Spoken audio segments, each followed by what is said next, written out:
Fevered Publishing presents Metal Spies, Shadowfast Action Thriller 1 by Cole Chase. Read by the author.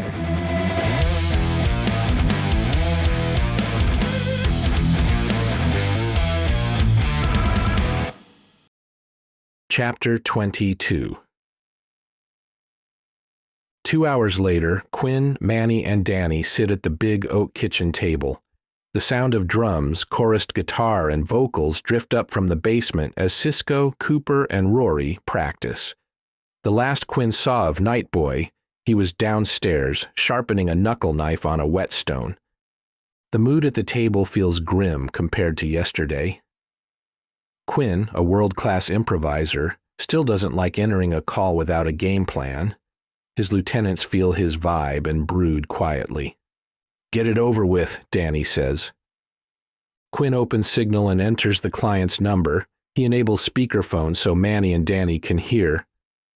"Go for Lancelot," says a tinny robotic Vin Diesel. "Who is the target?" Quinn says. "So you accept the job?" Diesel asks. "I want to know who the target is. For example, I'm not kidnapping the President of the United States." A long pause. Quinn thinks he hears distortion on the line, but eventually realizes it's the sound of the client chuckling.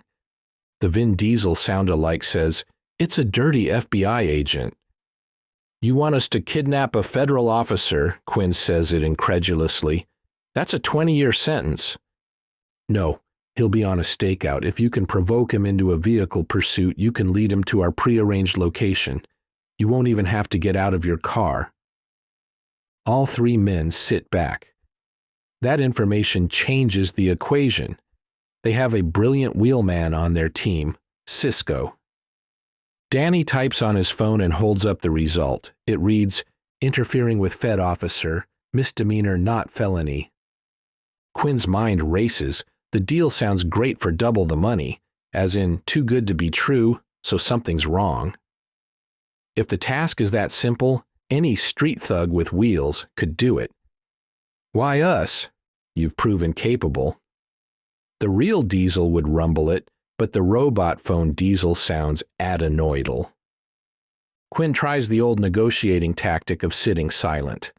The tactic works. After a pause, Diesel adds, "And we need plausible deniability. Since you and I don't know each other, no one can trace your deeds to us."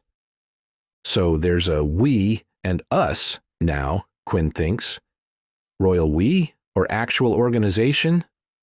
His next question breaks every negotiating protocol. But what the hell? For sure we don't know each other. I just know you're a client who doesn't pay. Who are you? Diesel exhales. "Wait one." The line goes silent.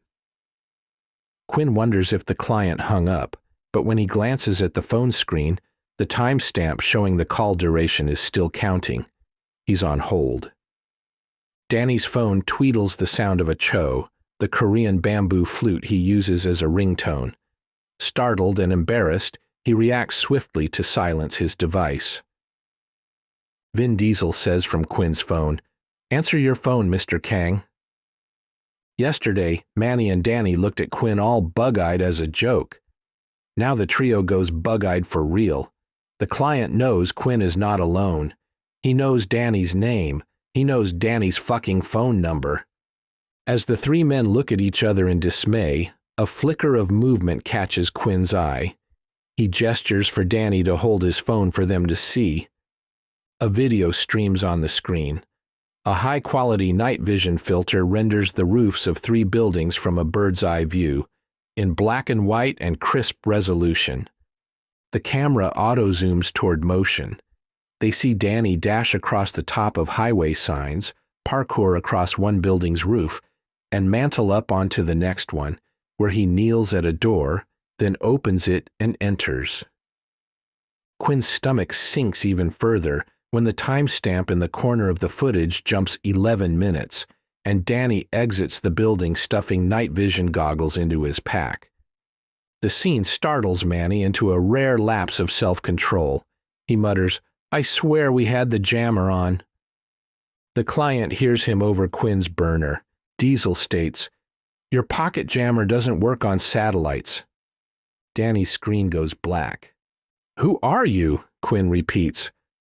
"Call us Ben Sinister," Tinny Vin Diesel says.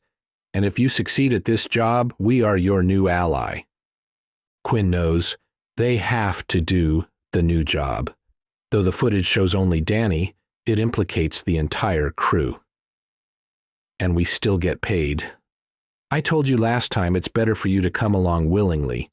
The deal has changed because you made us force your hand.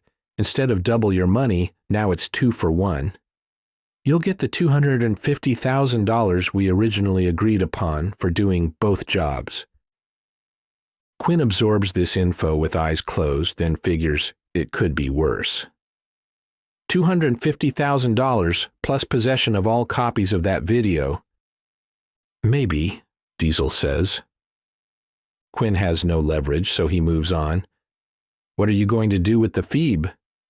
"If he cooperates, he will be released, unharmed." Fat chance, Quinn thinks, but at least there's no evidence Shadowfast abets a murder. "We need time to make arrangements. When do you need your new task done?" Diesel says, "Later this week. Get the details online tomorrow. Note this website." He gives a URL that includes the words "Bend Sinister." "Bend Sinister," Danny says. "From heraldry?" "Well observed, Mr. Kang. You will need a password to log in." Manny has found pen and paper and scrawls the website name rapidly at the same time Danny types it into his phone. "What's the password?" Quinn asks. The Vin Diesel phone voice says, "Pitch black." Quinn catches a split second of another voice on the other end, bursting into laughter as the call disconnects. The trio sit in stunned silence for a moment. Danny asks, "Pitch black with spaces or is all one word?" Manny stands, rubbing his face in disbelief. All this money at stake and they're fucking around with these juvenile voices? Quinn steps to the liquor cupboard and gets the scotch. Wordlessly, he pours a slug into a rocks glass and downs it. Then he stares at the signal app on his phone, wondering if his security measures are pointless. "Speaking as the alleged mastermind of the crew," he says, "this development impacts my job satisfaction negatively."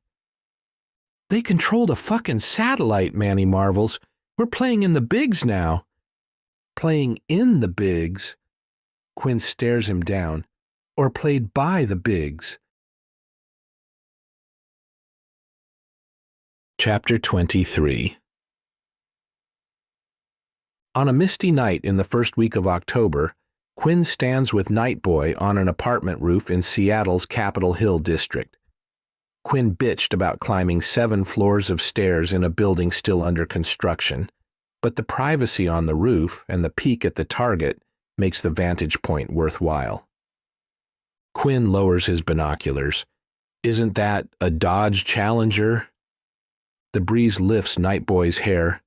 In the dark, he doesn't need his sunglasses. He meets Quinn's glance for a second and his eyes are all pupils.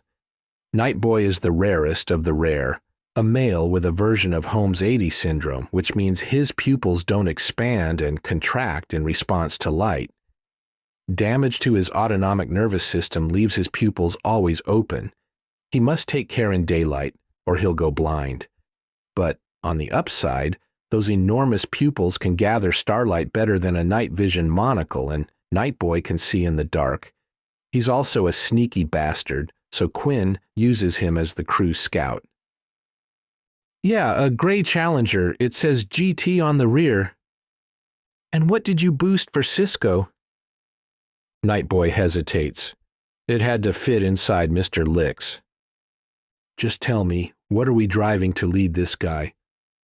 Down on the street around the corner from the FBI agent parked in the gray undercover Challenger, a Mini Cooper S rolls up, black with John Cooper red accents. The brights flash once, then the headlights turn off. Rory clambers out of the passenger door and looks toward the roof to let them know she's ready. Then she looks away. Quinn hardly recognizes her in disguise, especially in that bad wig styled from decades ago. Instead of a slinky heavy metal dominatrix, she looks like the mousiest of single moms. Quinn turns to Nightboy. "Don't tell me." Nightboy says defensively, "Found it in long-term parking at SeaTac. No one even knows it's gone." "Well, can Cisco outrun a Challenger GT and a Mini Cooper?" Nightboy jams his hands into the pockets of his black members-only jacket. "They call the Challenger GT a man-made muscle masterpiece, but that doesn't guarantee you're fucked. A lot depends on the talent of the driver." Quinn senses that Nightboy is worrying he's in trouble. Given his history, that makes sense. Quinn has only pieced together bits of the whole story because the kid doesn't like to talk about it, but he believes Nightboy's parents are rich socialites. They institutionalized their son simply because their drive to climb in society didn't leave room for a freakish-looking offspring. The institution employed controversial methods to keep an otherwise healthy young man compliant and unquestioning. The result left a very bright kid psychologically scarred, defensive, and with no normal friendships. Quinn thinks of Nightboy as his own little redemption project. As he returns the binoculars to their case, he intentionally lightens the tone. "Cisco can handle it. Good job." "Oh, Cisco is happy as fuck," Nightboy says. As they head for the stairs, Quinn says, "Biggest issue now is, can I fit my fat ass inside it?" Nightboy laughs. "After all the pandemic weight you put on, soon you'll be asking me to boost Hummers and ram 3,500 mega cabs." "One more word," Quinn promises, "and for the next 5 jobs, I'll pair you with Cooper." Nightboy claps his mouth shut, all smiles gone, and hustles down the stairs ahead of Quinn. Even on a concrete staircase, his sneakers scarcely make a sound. Quinn instantly regrets threatening Nightboy, the ultimate introvert, with the crew's ultimate extrovert. He'll apologize later. As his foot descends the first stair, he puts his game face on. Chapter 24. Senior Special Agent Jake Mooney has a fire in his belly. Not the good kind, made of purpose and ambition. The bad kind, made of nachos buried in queso sauce and habanero chilies, consumed in copious amounts to show off to his candy-ass co-workers. Staked out in his Dodge Challenger, Jake has nothing to do but sit and suffer as the burning stomach acid refluxes into his throat and inches inevitably through his gastrointestinal system. As an undercover FBI agent, he has sat in a car and peed into a Gatorade bottle his share of times. This is the first stakeout where he'll have to figure out what to do with the runs. Restlessly, he shifts his ass against the leather driver's seat, admittedly a wider ass than it was 5 years ago, while he maintains his gaze on Queen Sheba, across and slightly down the street from his parking spot. Queen Sheba, a cottage converted into an Ethiopian restaurant, has 2 street-front windows, glowing golden in the night. Today he's backing up a long-term undercover special agent who is in the restaurant, ingratiating himself with an alleged domestic terror cell. Mooney can hear their conversation through his earpiece, and it is boring as fuck. The guy they hoped would talk about insurrection only wants to talk about how much his wife's boob job cost him. He has bitched about his wife's upkeep for at least 10 minutes now, after an even longer rant about the laziness of his preteen son. Jake shakes his head. He doesn't know how his colleague can stand it. "If you think a boob job is expensive," he mutters, "try divorce." Jake rarely gets out into the field now that he has people reporting to him. He misses the days when he and 20 other agents would breach a crack house at dawn or snatch all the computers of an embezzler who was still in bed. That felt like power. But this feels like death by rust. Why can't his superiors see the potential they waste by loading him up with paperwork? Though he hasn't chased a suspect or fought a fugitive in 5 years, Jake still thinks of himself as a man of action, a skullcracker for justice, a manly man. A woman making her way up the block catches the manly man's eye. At nearly 10 on a weeknight, she's the only pedestrian in sight. When she walks under a streetlight, Jake can see that she's slim, with jaw-length hair colored the almost blonde of the average invisible woman, wearing a colorless cardigan that's too big for her. She hugs herself as she walks, eyes downcast. Her gait seems slow and tentative. She looks around every few steps as if unsure about where she is or where she's headed. Like any FBI agent, Jake is pretty good at interpreting body language. Her body language crosses so far into "please don't hurt me" that on the street it reads, "please hurt me." Intrigued, Jake watches her sidewalk journey take her past Queen Sheba to across the street from his car and then on to the corner. She never notices Jake. Suddenly, a black Mini Cooper screeches around the corner and slams to a halt right next to her. The passenger door flies open, and a middle-aged man who resembles Hugh Jackman, wearing a black beanie and a peacoat, jumps out. As he dodges around the door, he yells, "There you are! I told you never to!" Jake can't hear the rest of the words because of the woman's scream. Eyes and mouth open wide. She has amazing steel blue eyes, he notices fleetingly. She pivots in her mousy flats and runs right for Jake's car. The angry guy catches up to her in 4 quick strides and grabs her upper arm. Right in the middle of the street, he spins her to face him, and 1-2 lands a dope slap and a bitch slap. The blows knock her off her feet and she hangs dangling from the man's grip. As Jake gawps in surprise from his car, the man bends over her sobbing figure and growls inaudible words at her in a low, menacing tone. He backhands her again. Blood streams from her teeth as he jerks her roughly back to her feet. Jake has a fire in his belly. Not the bad kind, made of chilies. The good kind, made of righteous indignation and crusading justice. 10:16 outside, he says to his colleague in the restaurant, who has a tiny comms link hidden in his ear. Then he thinks, how does he know whether this is domestic violence? Maybe 10:10, stand by. The angry dude starts to haul the frail woman to the car. She digs in her heels and tries to pull away. When he raises the back of his hand to her, she flinches, then comes along, her streaming tears mixing with the blood on her chin.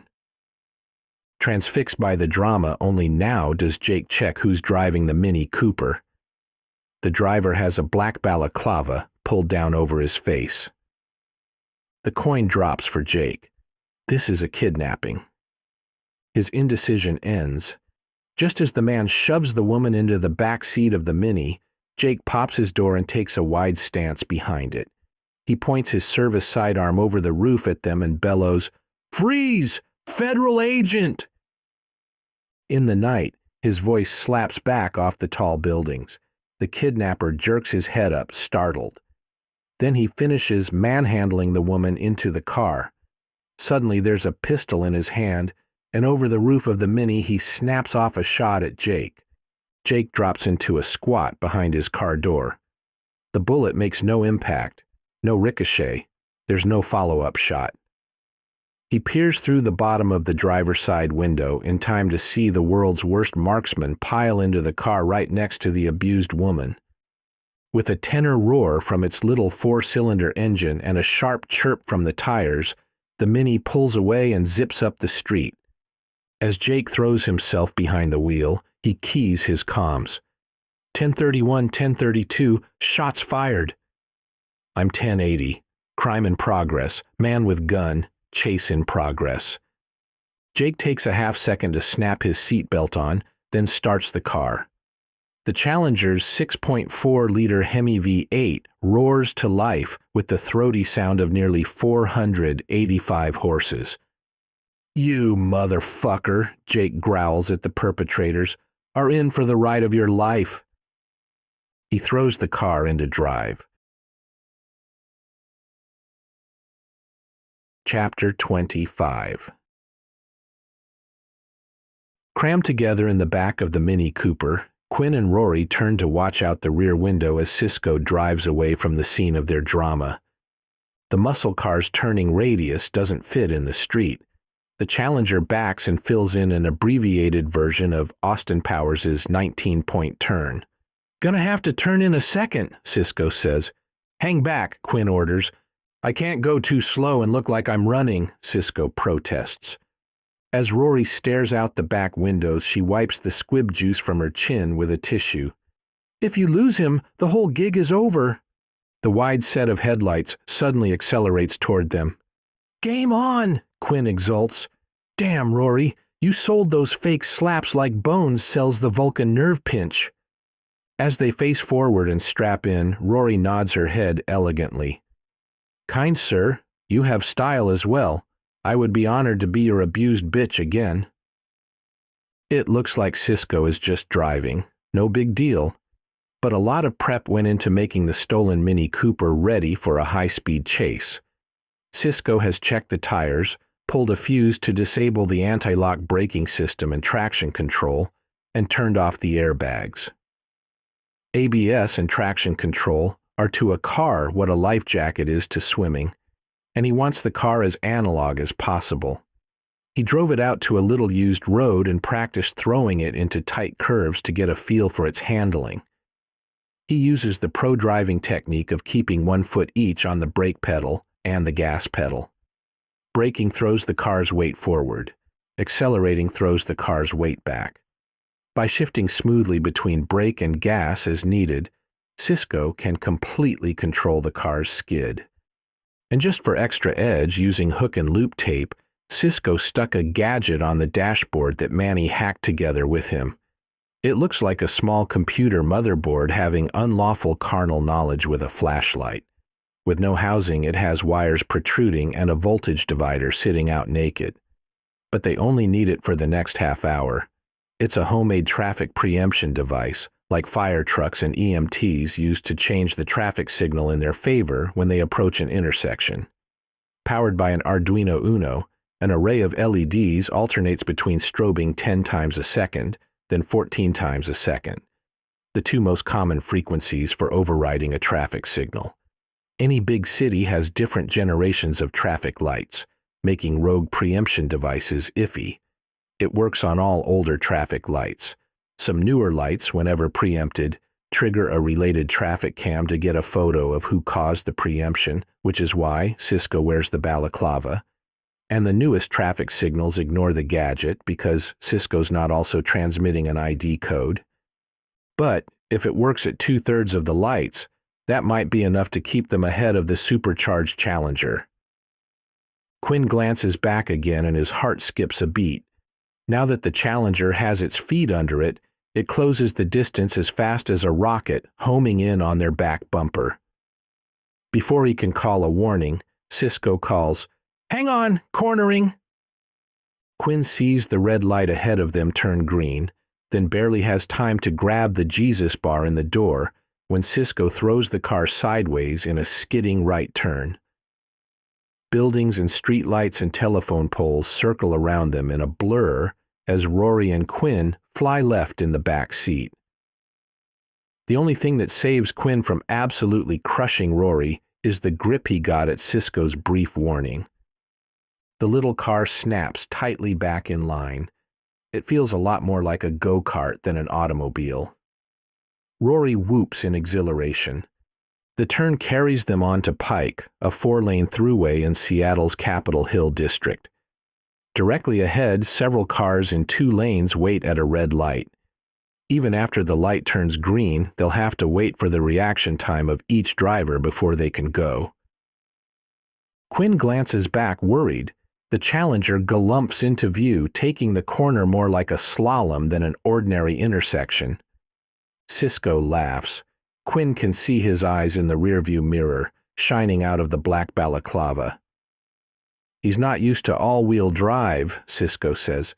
"If you drive it like a rear-wheel drive, it understeers on corners. Hang on."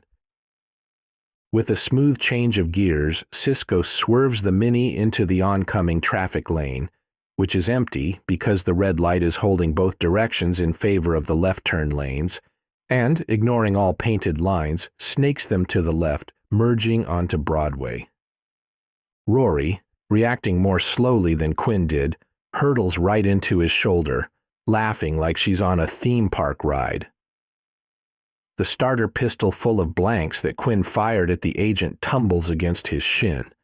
At last, they're heading south, the direction they must go to lure the agent to the address robo-voice specified. Cisco shifts into fourth and guns the Mini, passing car after car, weaving through the night traffic like a broken field runner dodging tackles. Craning his neck again, Quinn watches for the Challenger.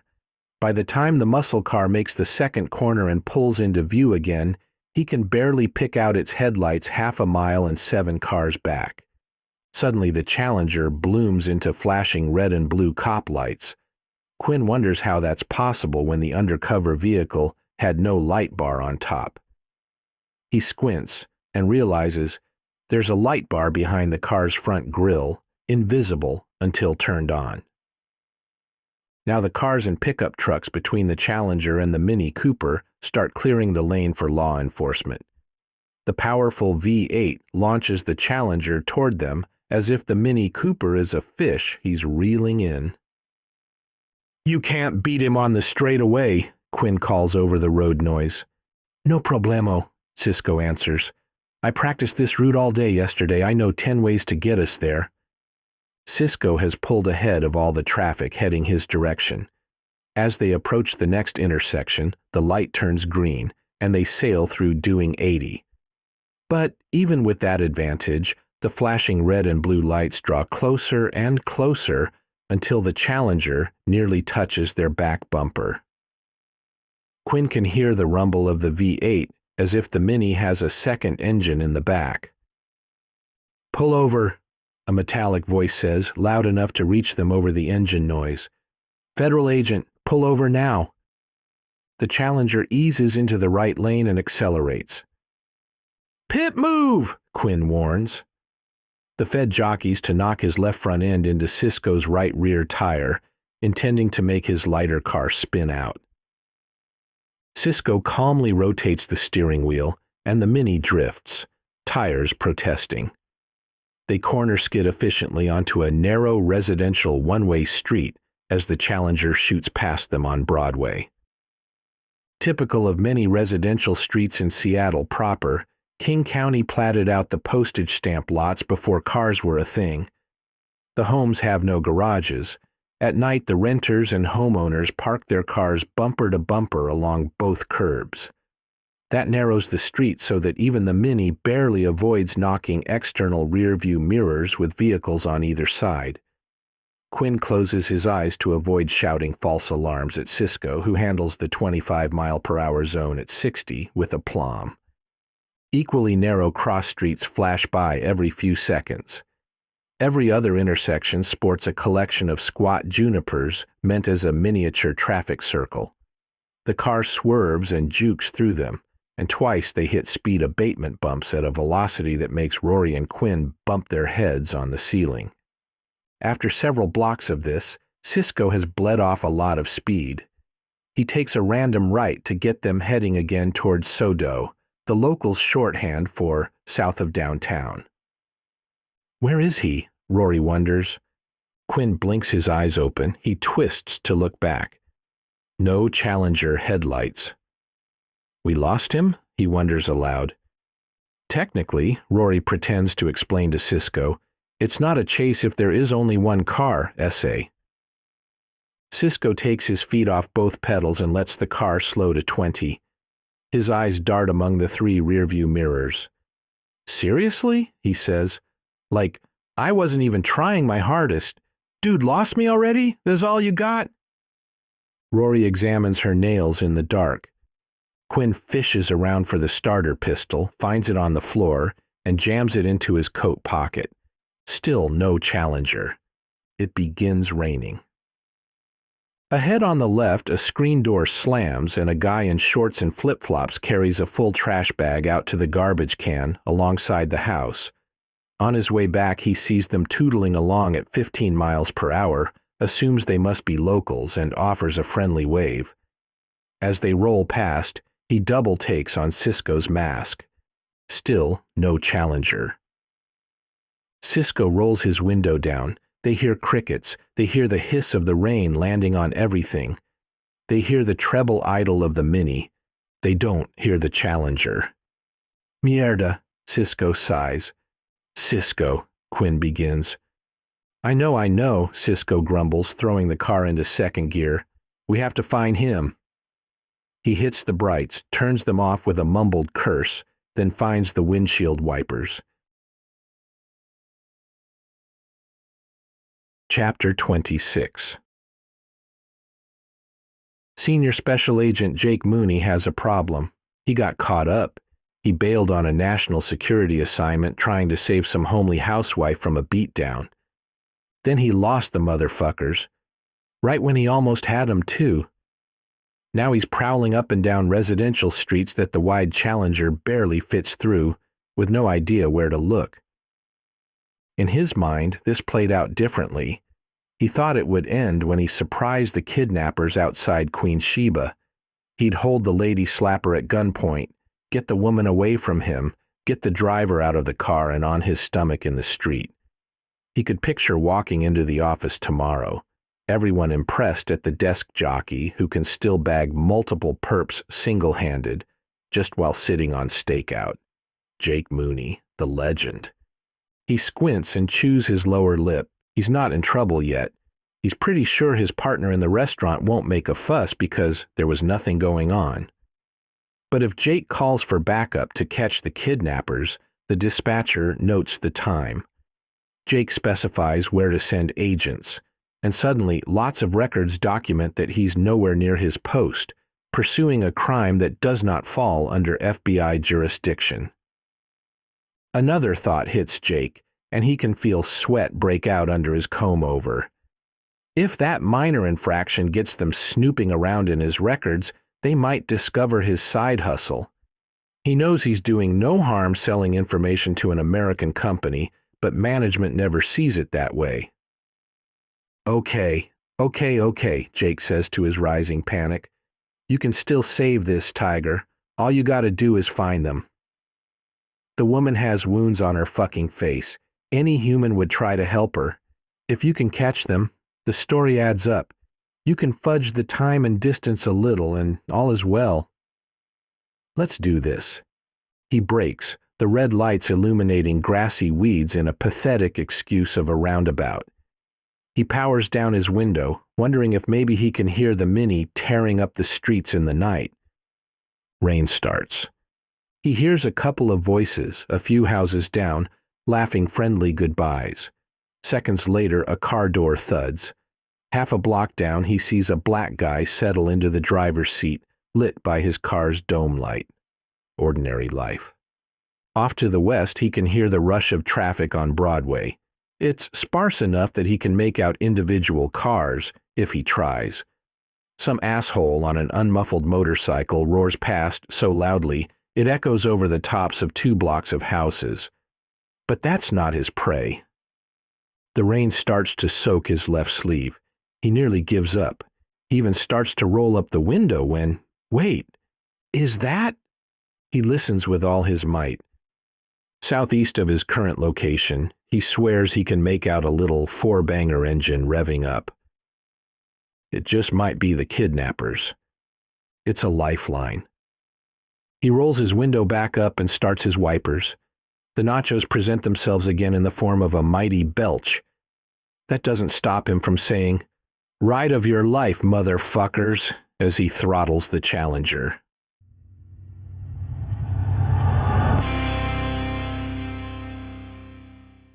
Rain, Cooper observes like Captain Obvious from the driver's seat of a parked ice cream truck, makes the streets slick. The truck's side shows a giant soft-serve ice cream cone wearing a deliriously happy face. Large plump blue letters read, "Mr. Lick's Ice Cream." A large window provides a pass-through for selling treats. Under it, 24 colorful stickers show confections with prices. Drumsticks, snow cones, ice cream sandwiches, candy necklaces. A tilt-down metal awning covers the window with a closed sign. The truck looks cheerful during the day, but parked at night in a drizzle alongside a potholed road in the warehouse district, it looks forlorn. Plus, the menu is all bullshit. Several of Shadowfast's heists have required hiding a getaway car. Cisco and Cooper, always looking at and thinking about cars, one day realized that the interior length and width of the extended body version of the Mercedes-Benz Sprinter van could contain a small car. True, they needed to customize the van by hollowing out everything except the driver's seat and controls, but it would work. The idea of pimping it out as an ice cream van started as a joke, which evolved into a dare that grew into a project. At various points, Quinn, Manny, Danny, Cisco, and Cooper have each pitched in to make it work. The reason Cisco tries to outrun a Challenger with a Mini Cooper is they own an ice cream truck he can drive a small car into when no one is looking. Mr. Licks is the band's de facto mascot. Granted, not as cool as Iron Maiden's mascot, Eddie, but counterpoint, you can't drive a car up inside of Eddie. So far. The car-hiding ice cream truck seems cool and clever and maybe even hilarious until you sit in it in the dark, motionless for a couple of hours. From the passenger seat, Nightboy raps on the divider immediately behind them. "Doing good?" he calls. 2 bumps respond. Danny's okay. Knowing Danny, given a big empty van and time on his hands, he's probably practicing his forms, doing handstand push-ups, or flipping the spare tire using only his little toe. There's nobody back there he can talk to, which is pretty much what he prefers. Shouldn't they be here? Cooper wonders. His hands move around nervously. He finger combs his hair. He hangs one thumb from the coin pocket of his jeans. He scratches his face. He adjusts his belt buckle. His fingers drum random rhythms on the steering wheel. All caffeined up, nowhere to go. Not yet. Before Cooper can respond, Nightboy adds, "I'm gonna scout." He flips up the hood of his black parka, opens the door, and slips out into the drizzle. Cooper hates sitting idle. "Well, hell," he grumps, but 2 minutes later he realizes there are worse things, because in the big vertical rearview mirror on the van's driver's side, Cooper sees a Seattle Police Department car patrolling. Quickly he zips his puffy North Face coat, then reaches under the dashboard and yanks the hood release lever. He opens the door and scurries busily to the front of the van, then props the hood open. Deftly, he reaches under the battery and feels his way past a duct to a spot no one can see and yanks the hose off the air intake valve. A gust of wind blows rain in his eyes. Cooper curses and shakes his head to clear his vision. It doesn't work. Someone in the police car hits him with a spotlight. Dazzled, all Cooper can see is brilliant light and little circles of confusion, bits of water in his eyelashes. Blinded, standing with an ice cream van that has no ice cream and no good reason to be parked here at night, Cooper does what he always does in such a bleak situation. He breaks into a big friendly grin. Chapter 27. "Play dumb," Quinn says. "We need to look lost, not like we waited for him."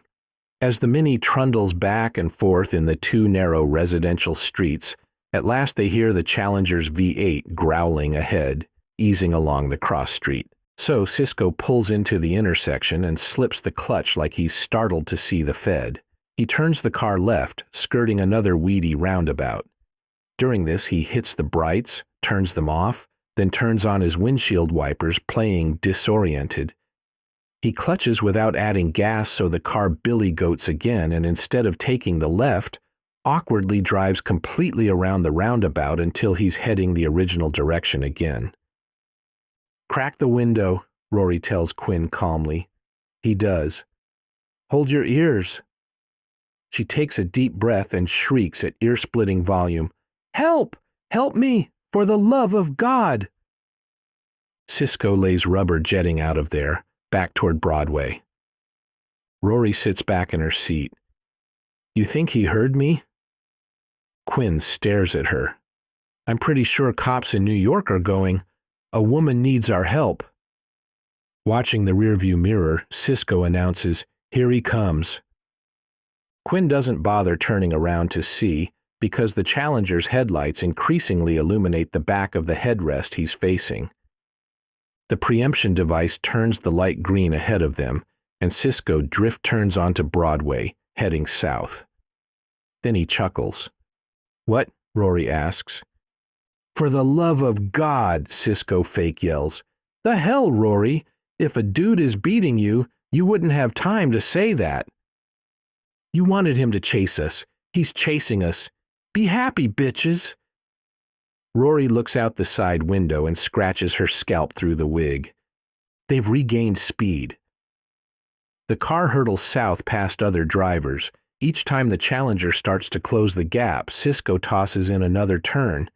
He does it in plain sight of the Dodge so the driver doesn't lose him, but the Challenger falls back on every turn. For a minute, no one says anything. Cisco threads back and forth, seemingly at random, the windshield wipers clicking in urgent rhythm. They skim under the I-5 overpass, Quinn registering a snarl of homeless people's tents under the bridge. Cisco turns again.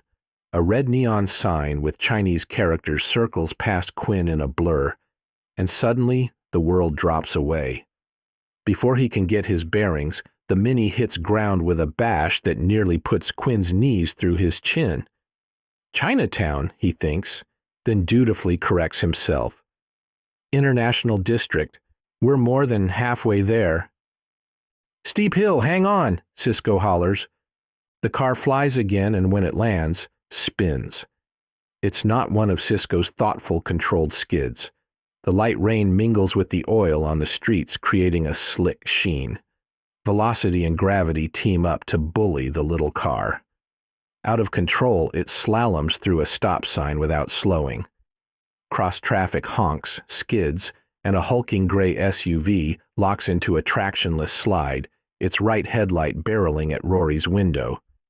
Cisco twists the wheel frantically and just manages to evade it, bumps up over the center median, and twists again in time to merge with eastbound traffic.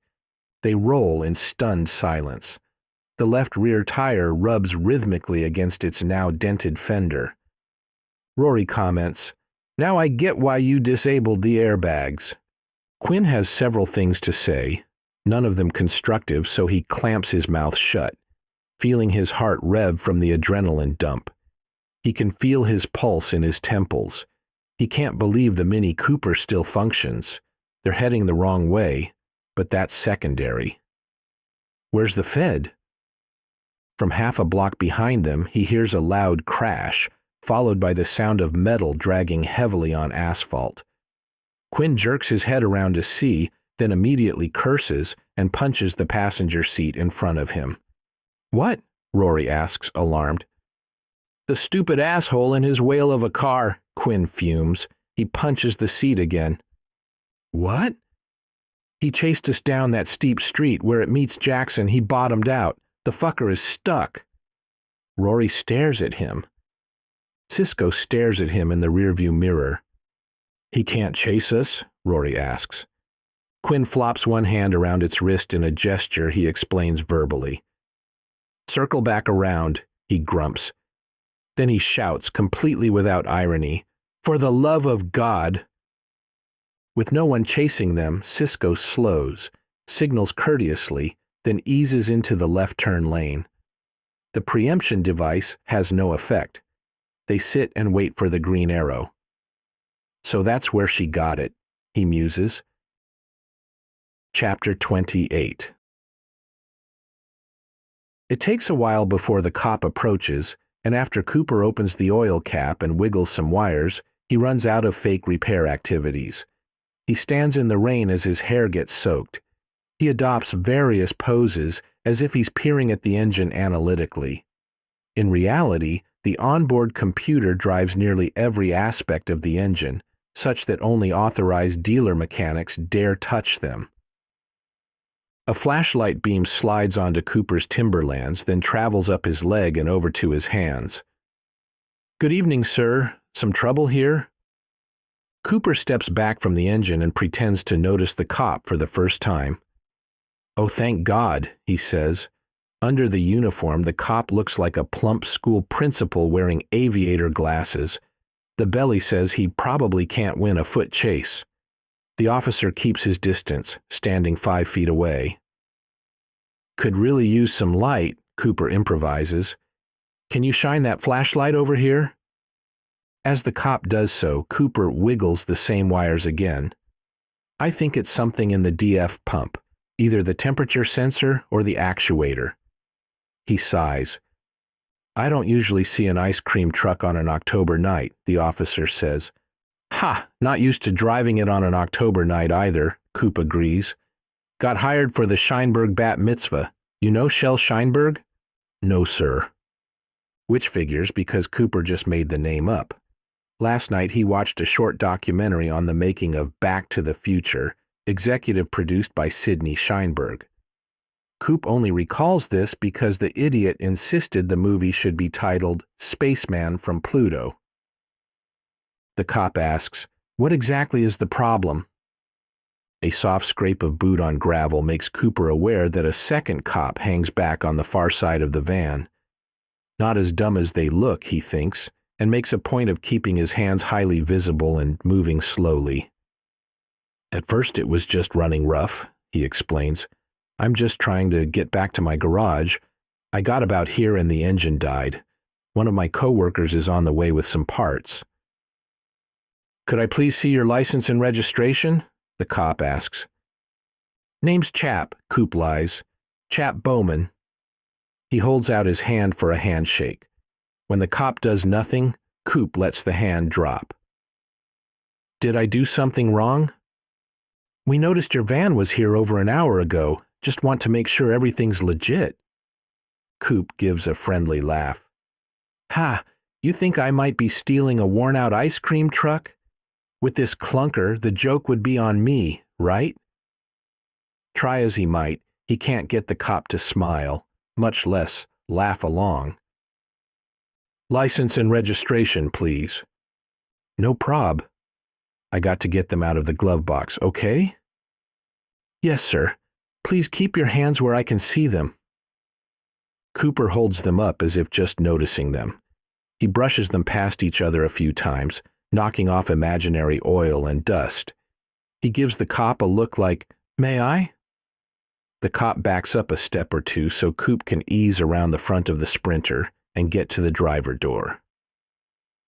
"While you're there," the cop says, "try to start it." The keys hang from the ignition. Cooper shrugs, sits in the driver's seat, and twists the keys. The truck engine fires but idles like a gut-shot wildebeest gasping for air. When Cooper doesn't rev the accelerator, the engine dies on its own. "Sounds pretty bad," the cop admits. "License and registration?" When Cooper opens the glove box, he's relieved to see that a mass of papers, forms, napkins, and the owner manual hide the Glock 19.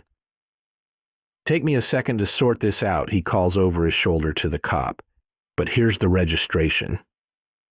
He thrusts a paper out the door. The officer takes it. While the cop shines his light on the form, Cooper uses the distraction to quickly sort through 3 driver's licenses in the glove box. With relief, he locates the Chap Bowman version. As he turns to offer it to the cop, his mind races. He thinks Quinn has the truck's license plate legitimized in the Washington state licensing system, but he's not sure. With the chase car due here any second, he's got to get rid of these guys, fast. Buying time, Coop hangs onto the license while he clambers past the driver's seat and back out of the van. Feet back on the street, he makes as if to hand it to the officer, then stops. "You hear that?" Cooper asks. "Hear what?" the plump cop asks. "Thought I heard glass break," Coop lies. Suggestively, he stares way down the block. The cop looks down the street. I didn't hear anything. Now back to... His sentence trails off, unfinished. Devious minds think alike, Cooper exults. A block away, not far from where he had stared, a dumpster emits an orange glow. A fire has broken out, just large enough to illuminate smoke pouring out of the dumpster. As they watch, the flames find fuel and rapidly grow. A mocking voice echoes off the concrete walls of the warehouse district. Fuck you, pigs! Antifa owns your asses! Laughter rings out in the night, then loud echoing footsteps pound away. Officer School Principal thrusts the registration back at Coop, who takes it. You said you have a friend on the way, right? Yes, sir. We'll be out of here before you know it.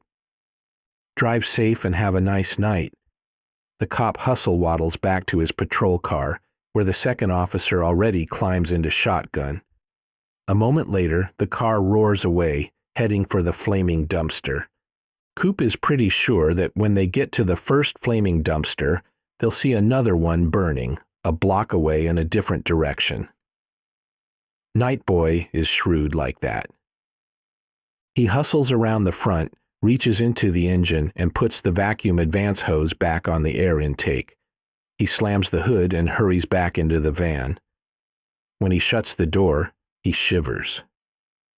45 degrees isn't that chilly until you're soaking wet. He grabs a couple of napkins from the glove box and tries to blot his hair. He exhales long and hard, the sound of his nerves releasing pressure. Now then, where the hell are those bastards in the chase car?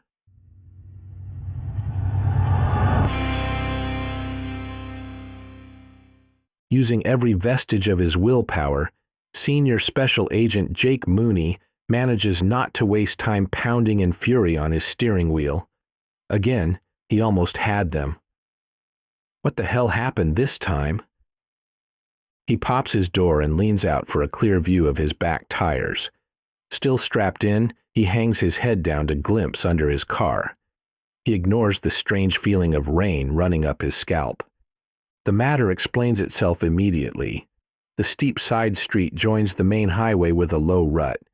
His back tires fell into the rut, and the belly of his car sits on the asphalt. The rut wouldn't have mattered if the main highway had normal paving, but sloppy pothole repair work left a hump about 2 inches high, the width of a football.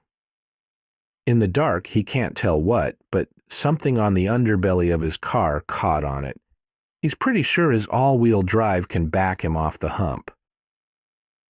The hood of the Challenger made it far enough into the intersection to partially block the right lane. Traffic coagulates near his front fender. A blocked Civic honks at him, while a white F-150 pulls around the front of his car at an indignant speed. He slams the door and shoves the gear shift into reverse. Thankfully, due to the time of night, no one has pulled up behind him. He gradually adds more gas, and sure enough, the rear tires find enough traction to ease him off the hump with a long, vibrating scrunch. He cranks the wheel and angles sideways as he backs up, so that when he pulls forward, the rear tires won't both hit the rut at the same time. As soon as his front end vacates the intersection, cars gush forward in a stream of gleaming headlights and watery reflections of his flashing blue light bar. Jake's windshield wipers leave enough streaks that none of the cars stand out to him until he sees a black Mini Cooper go by. He hears a voice trailing behind the Mini. It shouts at him, "Loser!" But the sound reassures Jake. He figured the suspects would be in Oregon by now.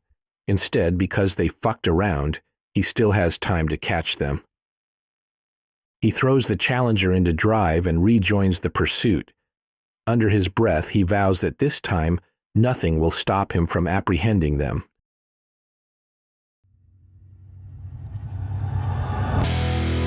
Thank you for listening to Metal Spies, a Shadowfast action thriller. You can enjoy every episode for free on Cold Chase's YouTube channel, where you'll find the entire Metal Spies audiobook in 6 parts, plus more videos for thriller fans. For advance notice of upcoming Shadowfast adventures, join my newsletter list. To sign up, send your email address to shadowfast@colchase.media. Life is more exciting when you chase your adventure.